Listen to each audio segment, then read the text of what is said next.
شفقت تیری ہے، کہاں سے ڈھونڈ کے لاؤں تیری شفقت تیری غیرت۔ مجاہد ہیں، مصنف ہیں، مفسر آپ کی سیرت، میں ان بدقسمتوں میں سے ہوں جن کو زیادہ وقت اس سائے شفقت میں نہیں ملا، اور میری زبان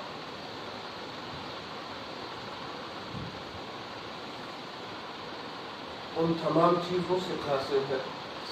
ان تمام الفاظ سے قاصر ہے جو حضرت کی شان میں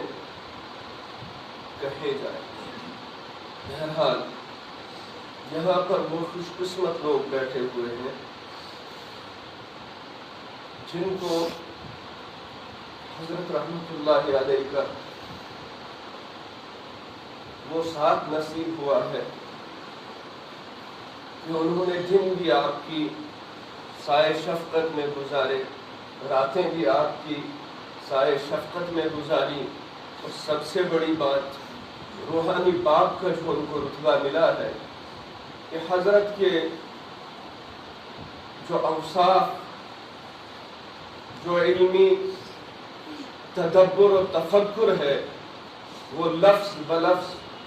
ان کے دلوں کے اندر منتقل ہوا ہے، تو ان کے سامنے بھی حضرت کے بارے میں کچھ کہنا مجھے لگتا ہے ناانصافی ہے، مگر چونکہ حضرت کی ہمیشگی کی جدائی نے پوری امت کو غمگین اور خصوصی طور پر جموں و کشمیر کے نوجوانان اور آپ کے متعلقین محبین جو آج کئی دن گزرنے کے بعد بھی آپ کی اداؤں کو یاد کرتے ہوئے روتے ہیں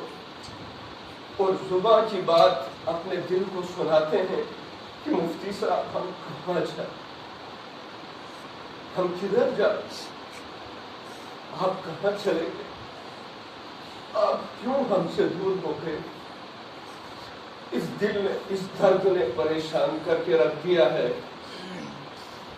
اس لیے تنہائیوں میں آپ اس کو پاگل پنی کہہ لیجئے یا ایسا درد کہہ لیجئے جس کی کوئی دوا نہیں ہے، کہ اکثر و بیشتر آپ کی جدائی کے بعد یہی دیکھنے کو ملا تو غم تو کسی کو سنایا جاتا، پکڑ کر اس کو بلا کر اپنا درد سنا کر اپنے دل کو ہلکا کیا جاتا ہے، مگر اکثر کا یہ حال ہے کہ وہ اپنی زبان سے درد بولتے ہیں اور اپنے دل کو سناتے ہیں۔ اے زبان تو بول اور اے دل تو سن، وہ درد کس کو سنایا جائے۔ حضرت مفتی صاحب علیہ الرحمہ، اللہ پاک نے ماں کو ایک ایسا درجہ دیا ہے جو شاید ایک عورت ہی سمجھ سکتی ہے، مگر میری سب سے زیادہ طویل گفتگو جو حضرت رحمت اللہ علیہ سے ایک بار رمضان کے پہلے دن فون کے ذریعے لگ بھگ 20 منٹ کی ہوئی،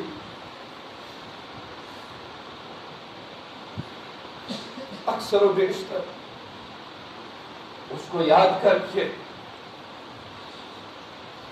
میں ماں کی محبت کو توڑتا ہوں، مگر مفتی صاحب کی محبت ماں کی محبت سے زیادہ نکلتی۔ اگر میں یہ کہوں کہ مفتی صاحب ایک ایسی ماں تھی جس ماں نے ہر پھول کو اپنے آغوش رحمت میں لیا ہوا تھا، تو شاید یہ بھیجا نہ ہوگا۔ اور حضرت مفتی صاحب علیہ الرحمہ، میں نے پہلے بھی ایک بار کہا تھا کہ آپ یکتا تھے، آپ کے اندر آپ کی صفات میں وحدانیت تھی، واللہ وہ صفات بڑی دنیا اس دنیا سے چلی گئی، بہت سارے وفات ہو گئے، بہت سارے دعوے مفارقت دے کے چلے گئے، مگر ایسی جدائی ایسا غم، ایسا درد اور ایسا انہماک دلوں کے اندر. میں تو کہتا ہوں جو آپ سے منسلک تھے ان کا تو حق تھا آپ کا درد لینا. جنہوں نے آپ کو کبھی نظروں کے سامنے دیکھا تک نہیں تھا، وہ رو رہے، وہ بلک رہے ہیں، وہ اس بات کو بار بار کہہ رہے ہیں کہ مفتی صاحب کے بنا زندگی جو ہے ادھوری سی لگتی ہے. ایسا محسوس ہوتا ہے کہ میرے جسم کے اندر سے روح جدا ہو چکی ہے اور میرا جسم کھوکھلا ہو چکا.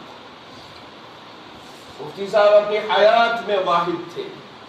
مفتی صاحب اپنی حیات میں ان میں وحدانیت تھی، ان کے خیالات کے اعتبار،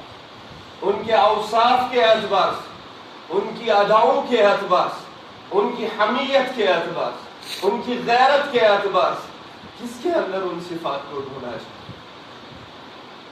بہرحال ہمیں امید ہے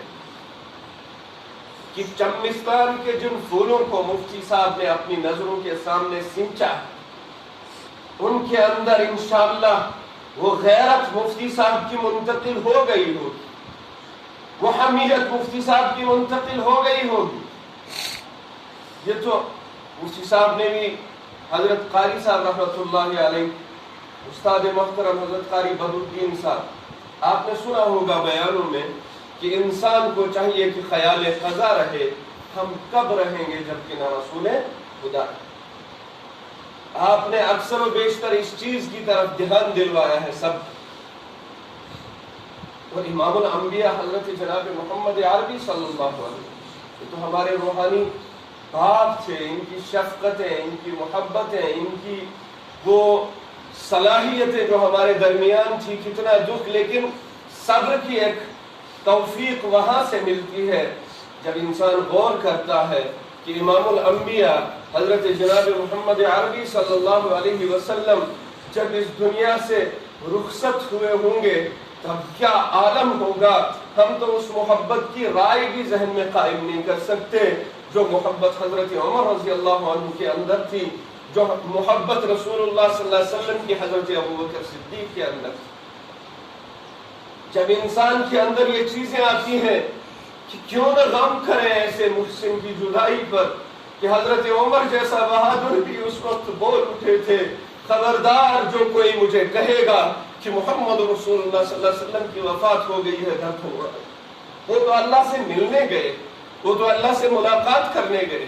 لیکن وہیں پر ہمیں سبق ملتا ہے کہ حضرت ابوبکر صدیق رضی اللہ عنہ نے پوری امت کو جھنجھوڑ کے جوڑ کے رکھ دیا کہ جو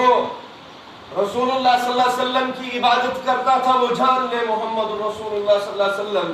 اب دنیا میں نہیں رہے. جو اللہ کی عبادت کرتا تھا، اللہ زندہ ہے، زندہ تھے اور اللہ کی صفات میں شامل ہے، وہ حی قیوم ہے. تو اس کو دلاسا لیتے ہوئے ہم خود اپنے آپ پر کہ حضرت مفتی صاحب علیہ الرحمہ جس طرح اپنی حیات میں یکتا تھے، اسی طرح اپنی وفات میں بھی کچھ چھاپ مفتی صاحب نے ایسی چھوڑی کہ وفات میں بھی مفتی صاحب یکتا رہے. وفات جنازے کی بات لے کر کہیں کہیں پر باتیں کہی جا رہی ہیں. میں تو کہتا ہوں مجھے اس پر نہ اعتراض ہے، کون کیا کہے، مفتیان کرام کا کام ہے مسئلے بتائے، اعتراض والوں کا کام ہے مفتیان کرام سے مسئلے پوچھیں. میرا دل کہتا ہے کہ اللہ پاک نے مفتی صاحب کی یگانیت کو جاتے ہوئے ظاہر کیا. اب وہ اوصاف کیا ہوں، کس طریقے سے ہوں، وہ اللہ بہتر جانتا ہے، اور ہماری نظروں کے اندر بھی وہ کچھ ہے. تو میں اپنی باتوں کو آخر میں کہتے ہوئے کہ درد دل ایسا دیا نہ دعا لگے نہ دوا لگے، درد دل ایسا دیا کہ نہ دعا لگے نہ دوا لگے، جدائی کے بعد آپ کی یہ زندگی بھی سزا لگے، جدائی کے بعد آپ کی یہ زندگی بھی سزا لگے. اللہ پاک حضرت مفتی صاحب علیہ الرحمہ کی کو اس لحد میں، اس جگہ پر، اس آخری مکان میں وہ سب خوشیاں، وہ سب رحمتیں نازل فرمائے جن کا وعدہ اللہ پاک اور اللہ کے حبیب پاک صلی اللہ علیہ وسلم نے ایک مومن کامل سے فرمایا ہے. تو آخر میں ممبروں پر نظر آتے ہیں آپ کبھی صف اور محراب میں، ممبروں پر نظر آتے ہیں آپ کبھی صف اور محراب میں، کاش آ جاتے کبھی آپ روحانی اولاد کے خواب میں۔ وصلی اللہ علیہ سیدنا محمد